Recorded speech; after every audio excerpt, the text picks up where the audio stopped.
जय श्री राम। दोस्तों, आप सभी के प्यार और सहयोग के लिए धन्यवाद। अभी हमारी संख्या 90,000 के आसपास पहुंच गई है। ये संख्या बहुत जल्दी अटेन की हम लोगों ने। आप लोगों का प्यार और सहयोग मिलता रहा, इस वजह से ये सब्सक्राइबर का जो काउंट है वो इतनी जल्दी बढ़ रहा है। अपना प्यार इसी तरह बनाए रखिएगा, हमारे साथ इसी तरह जुड़े रहिएगा। रिसेंटली एक गिफ्ट मुझे मिला, सरप्राइज था मेरे लिए। हमारे किसी एक व्यूअर ने वो सब्सक्राइबर देख देख कर कि कितने हो रहे कितने, तो 90,000 होने के बाद उन्होंने मुझे एक छोटा सा गिफ्ट भिजवाया। ये लखनऊ से है, जयश्री अग्रवाल। तो वो ये उन्होंने मुझसे शेयर किया, मेरी फोटोग्राफ फेसबुक से ली और किस तरह से डिजाइन किया होगा, कैसे बनवाया होगा मुझे नहीं पता, लेकिन उन्होंने शेयर किया, उसके लिए थैंक यू सो मच। आप लोग इसी तरह अपना प्यार बनाए रखिएगा। हम इस लायक नहीं है जितना प्यार आप देते हैं, कोशिश कर रहे हैं कि उसके लायक बन सके। आज के विषय पर आते हैं। भाग्यहीनता, दुर्भाग्य, ये एक ऐसा अवस्था है कि जब व्यक्ति पूरी मेहनत करके काम के बहुत पास पहुंच जाए और उसमें सफलता ना मिले, तो कहा जाता है कि यार ये अनलक्की रह गया, ये इतना क्लोज आकर भी उस चीज को अटेन नहीं कर पाया।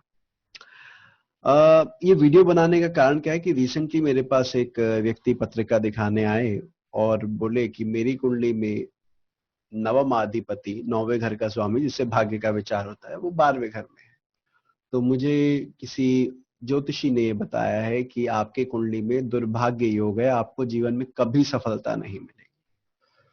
तो स्वाभाविक सी बात है कि जब बात हुई, कुंडली देखी, तो मैंने कहा नहीं, इस तरह का योग आपकी कुंडली में नहीं है। वो प्रिसाइजली उसके बारे में एक श्लोक दिया गया है कि कब ये दुर्भाग्य योग बनता है, तभी उसको दुर्भाग्य मानना चाहिए, हर समय नहीं।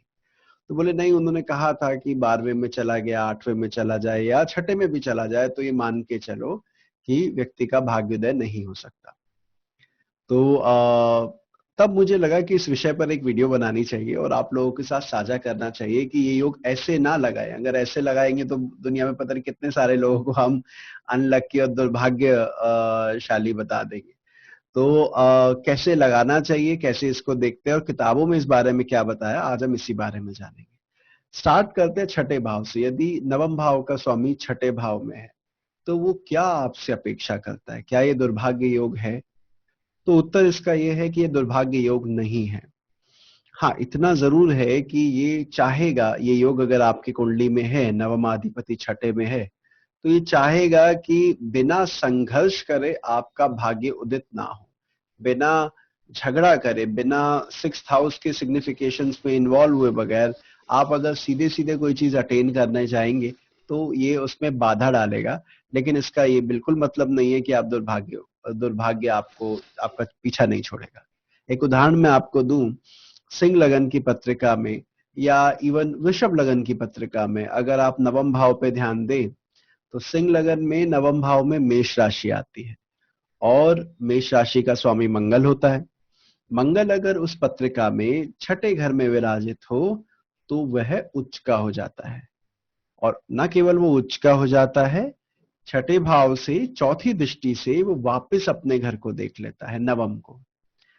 तो लगन को भी देख लेता है अष्टम दृष्टि से, यानी भाग्य के स्वामी ने नवम को भी देखा, लगन को भी देखा। ऐसे में कैसे हम कह दें कि ये दुर्भाग्य योग है? इसी तरह से वृषभ लगन में देखिए, वृषभ लगन में जो भाग्य का स्वामी बनता है वो शनि बनता है और छठे घर में वो अगेन उच्च का हो जाता है। न केवल वो उच्च का हो जाता है, सप्तम भाव में शनि को दिग्बल प्राप्त होता है, उसको कहते हैं कि दिग्बली हो गया। तो वो दिग्बल के पास भी है छठे में बैठने के कारण, तो उसके पास और एक विशेष बल मिलता है। ये भी आप लोगों ने पढ़ा होगा कि छठे भाव में शनि का बैठना शुभ फलदायक है। अब ऐसी स्थिति में इस योग की वजह से किसी को भाग्यहीन बोलना बहुत ही बचकाना है। इसी तरह से 12वें का और 8वें का होता है कि जब यहाँ बैठते हैं तो किन किन बातों का ध्यान रखना होता है। अब हम उसको समझते हैं।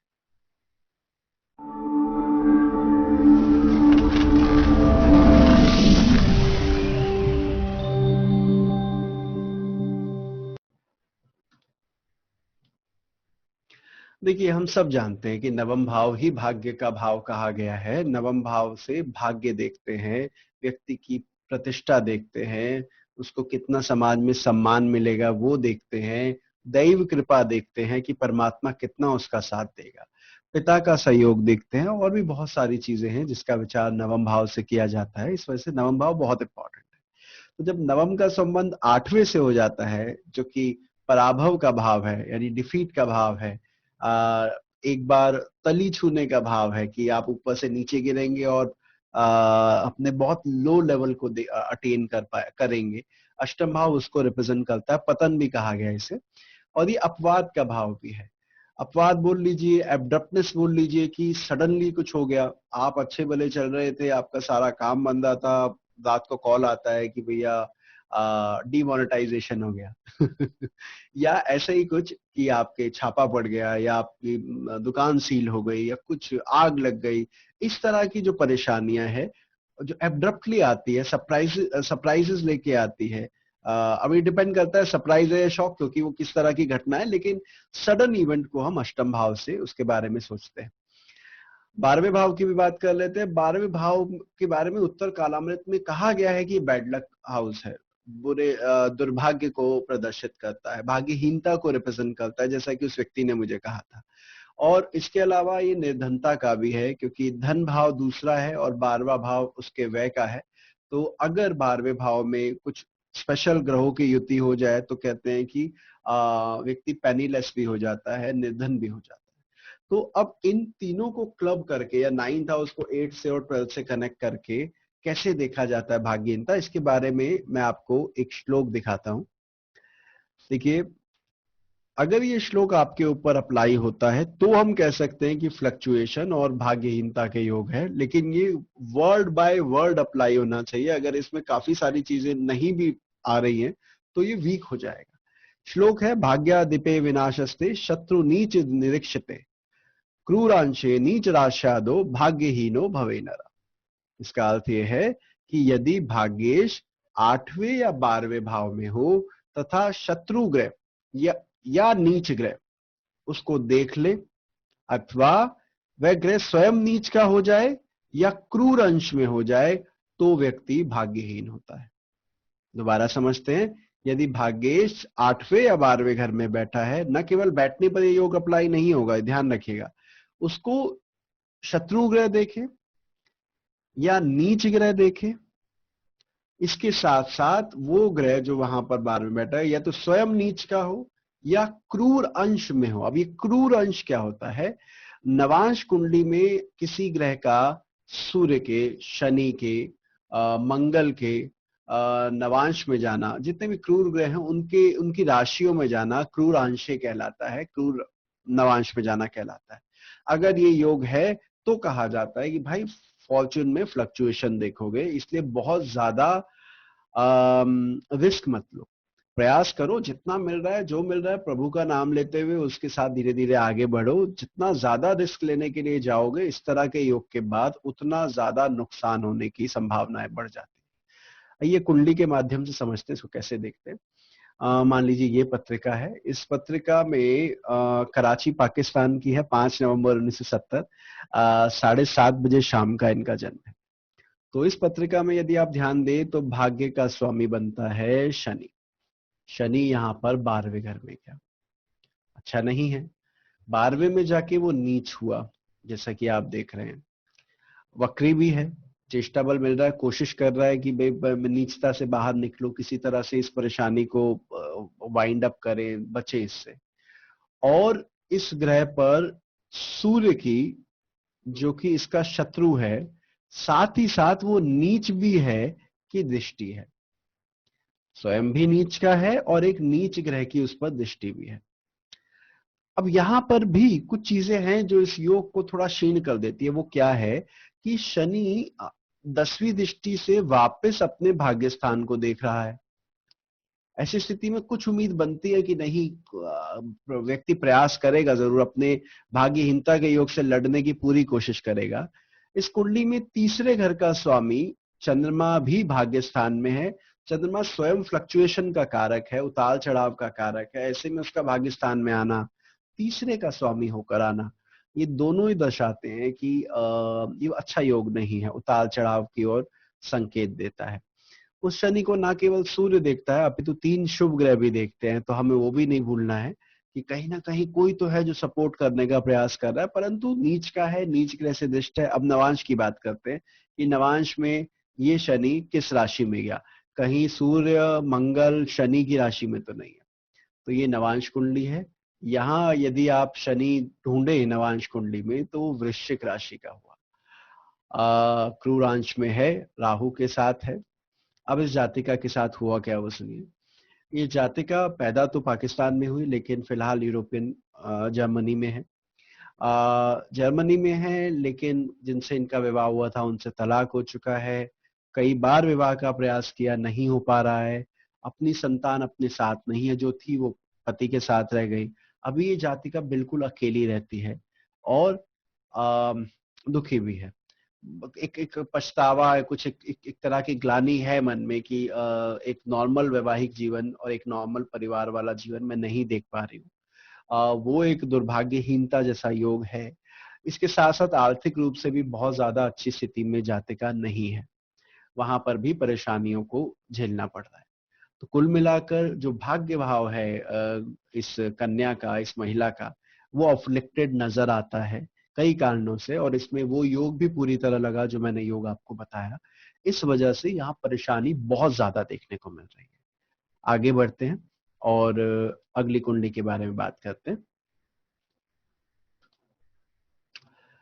ये कुंडली है वृषभ लगन की अगेन, और इसमें यदि आप भाग्यस्थान के स्वामी को देखें तो भाग्यस्थान का स्वामी अष्टम में गया है। ओके, अष्टम में गया है और उसके साथ एक शुभ ग्रह और एक अशुभ ग्रह बैठा है। लेकिन यहां पर यह भी कहना होगा कि भाग्यस्थान का स्वामी अष्टम भाव में अष्टमेश के साथ बैठा है, राइट। अब इस कुंडली में अगर हम देखें कि क्या कोई नीच ग्रह इस शनि को देख रहा है, तो हमें यहां पर नीच ग्रह नहीं मिला, एक शत्रु ग्रह आप कह सकते हैं कि शनि के ऊपर दृष्टि डाल रहा है। इसके अलावा ये शनि 2 शुभ ग्रहों से के शुभ कलत्री में भी है। इसके साथ साथ आप भी जानते होंगे कि शनि बृहस्पति के बीच में जो संबंध है वो सम है। अब सम संबंध होने के कारण यहां पर कोई बहुत ज्यादा परेशानी इस शनि को यहां पर होती नहीं दिख रही है। बात समझिएगा, यहां पर नीचता वाला दोष नहीं लगा। अष्टम में गया है विदाउट अ डाउट, लेकिन अष्टम में अष्टमेश के साथ है और अष्टमेश एक नैसर्गिक शुभ ग्रह है। साथ में सूर्य भी है जो इस कुंडली में चतुर्थेश बनता है। चतुर्थेश और भाग्येश की युति है अष्टम भाव में अष्टमेश के साथ। ऐसी कुंडली में, ये बड़ा इंपॉर्टेंट है, ध्यान से समझिएगा, क्योंकि लोग सीधा भाग्य का स्वामी अष्टम में जाते ही बोल देते हैं कि अरे ये तो खराब हो गया। यहां पे ध्यान दीजिएगा कि चतुर्थेश और नवमेश दोनों अष्टम में अष्टमेश के साथ है और अष्टमेश डिग्री वाइज दोनों को कनेक्ट कर रहा है। ऐसी स्थिति में अष्टम भाव के कारकत्व ही मुझे उन्नति देंगे। अष्टम भाव की वजह से ही मेरा भाग्य उदित होगा। एक बात और ध्यान रखिएगा, यहां पर भाग्यस्थान में कौन बैठा है? यहां पर भाग्यस्थान में लग्नाधिपति बैठा है। षष्ठाधिपति भी है, लेकिन लग्नाधिपति होने के कारण पहला प्रभाव उसका यही रहेगा कि मुझे अपने भाग्य की उन्नति करनी। और क्योंकि भाग्य का स्वामी गुरु की राशि जो कि मंद राशि है, स्लो मूविंग प्लैनेट की राशि है, गुरु के साथ भी बैठा है जो एक स्लो मूविंग प्लैनेट है, हम यहाँ पर ये जरूर कहेंगे कि यहाँ पर जो भाग्य है देरी से उदित होगा, परंतु भाग्यहीन शब्द का प्रयोग इस कुंडली में नहीं करना चाहिए। एक बात और देखिएगा, यहां पर मंगल की 7वीं दृष्टि भाग्यस्थान के स्वामी यानी शनि पर है। इसी मंगल की 8वीं दृष्टि भाग्यस्थान पर भी है। मंगल इस कुंडली के लिए कारक ग्रह नहीं है। मंगल भाग्यस्थान के लिए भी बहुत शुभ ग्रह नहीं है, भाग्येश का भी मित्र नहीं है। ऐसी स्थिति में मंगल से जुड़े कारकत्व इसकी ग्रोथ में परेशानी क्रिएट करेंगे। ये कुंडली है 22 दिसंबर 1960 की, 3:45 दोपहर का जन्म है, मुंबई जन्म स्थान है। ये जातक ने रिसर्च की वजह से डॉक्टरेट की है, पीएचडी होल्डर है और पीएचडी होल्डर होने के कारण इसे बहुत अच्छी जॉब मिली। और जीवन के लेटर पार्ट में आप लोगों को भी पता होगा पीएचडी बहुत आसानी से नहीं होती है, बहुत एफर्ट भी मांगती है, समय भी मांगती है। तो काफी समय बाद इसको वो जॉब मिली जो ये डिजर्व करता था जहाँ तक, लेकिन मिली। और अपनी मेहनत से, अपने एफर्ट से, अपने भाग्य से इसने वो पोजीशन अटेन की। अब पोजीशन अटेन करने के बाद हमने यहां देखा कि व्ययेश और सप्तमेश मंगल ने, क्योंकि दोनों भाग्य और भाग्येश से संबंध बनाया है, तो जब भी ये जातक विदेश के लिए प्रयास करेगा, बाहर जाएगा, तो वहां कोई ना कोई मिस फॉर्चून इसका वेट करेगा। ऐसे जातक को सलाह ये दी जाएगी कि आप विदेश यात्रा के पर्पज से कर सकते हैं, लेकिन करियर वहां सेट करना, उसमें इन्वॉल्व होना नहीं करिएगा, क्योंकि व्ययेश द्वादश भाव का स्वामी भाग्य और भाग्येश दोनों के ऊपर कुप्रभाव बना रहा है। यहां पर सप्तमेश की स्थिति भी कमोवेश यही है। अब ये तो नहीं कह सकते कि विवाह मत कीजिएगा, लेकिन ये जरूर कहेंगे कि जीवन साथी के द्वारा दिए गए सुझाव को एकदम से रेडीली एक्सेप्ट मत करना। पहले 10 बार सोचना उसके बारे में कि क्या वो आपके लिए सही है। अगर आपको थोड़ा सा भी संशय हो कि, क्योंकि देखिए कोई भी जीवन साथी अपने लाइफ पार्टनर के लिए बुरा सुझाव नहीं देगा, उसके एंड से तो वो अच्छा ही सुझाव दे रहा होगा, लेकिन जरूरी नहीं है कि उसकी सोच वैसे ही क्रियान्वित हो जैसा आपकी कुंडली में योग है। तो मेरा कहने का मतलब ये है कि अगर कोई जीवन साथी आपको आपका सुझाव भी देता है आपके भाग्य उन्नति के लिए, आपके करियर ग्रोथ के लिए, तो प्रयास कीजिए। अगर आपको उस पर थोड़ा भी संशय, उसको फॉलो मत कीजिए, छोड़ दीजिए उसे, क्योंकि कहीं ना कहीं सप्तमेश का भाग्य भाग्येश के साथ संबंध होना, और वो भी मित्र संबंध ना होना, ये दिखाता है कि ये परेशानी का कारण बनेगा। आशा करता हूं आज के इस वीडियो से समझ में आया हो कि अगर आपका भाग्य 6, 8, 12 में है तो घबराने की कोई बात नहीं है। उसके साथ और कंडीशन बहुत देखी जाती है, तब जाके लगता है। आप लोगों के लिए एक सवाल भी है, आप मुझे बताइए कि कौन से भाव के लिए या कौन से लग्न में नवमेश 6, 8, 12 में नीच हो सकता है। आई रिपीट, किस लगन में भाग्य का स्वामी छठे, 8वें या 12वें भाव में नीच हो सकता है। आगे बढ़ने से पहले जैसा कि आप लोग जानते हैं कि देशकांड पर एक वेबिनार हमने आयोजित करने की सोची थी, जिसकी सारी राशि को कोविड-19 के जो पीड़ित लोग हैं उनको दान देने के बारे में हमारा विचार था। और हमने आप ही लोगों से कहा था कि आप अलग अलग संस्थाओं में दान दें, हमें खाली रिसिप्ट दिखा दें और आप रजिस्ट्रेशन उस वेबिनार के लिए कर लें अपने आप को। तो काफी लोगों ने रजिस्टर किया है। हमें उम्मीद थी कि हम तकरीबन कुछ एक सर्टेन अमाउंट, हमारे फिगर दिमाग में थी कि इतना दान तो आ ही जाएगा, पर आप लोगों ने उससे कहीं ज्यादा दान राशि दी है अलग अलग कोविड पीड़ितों के लिए, और उसके लिए तहे दिल से शुक्रिया। और आप सभी लोगों को जिनको रजिस्ट्रेशन जिन्होंने कर लिया है, उनके ईमेल एड्रेस पे आईडी और पासवर्ड मीटिंग का आ चुका है, आप चेक कर लीजिएगा। बस आपने वहां जाना है और मीटिंग ज्वाइन करनी है। आज शाम को मिलेंगे। आशा करता हूं कि ये वीडियो आपको अच्छा लगा हो। यदि आपको अच्छा लगा हो तो लाइक करना ना भूलें। आपके लाइक हमें प्रोत्साहित करते हैं कि हम और बेहतर काम करें।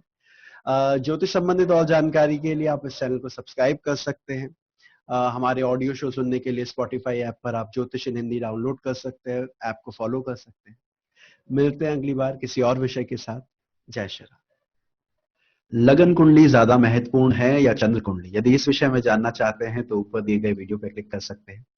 तीसरा भाव कुंडली का शुभ होता है या अशुभ? यदि इस बारे में जानकारी चाहते हैं तो नीचे दिए गए इस वीडियो पे आप क्लिक कर सकते हैं। मिलते हैं अगली बार अगले विषय के साथ।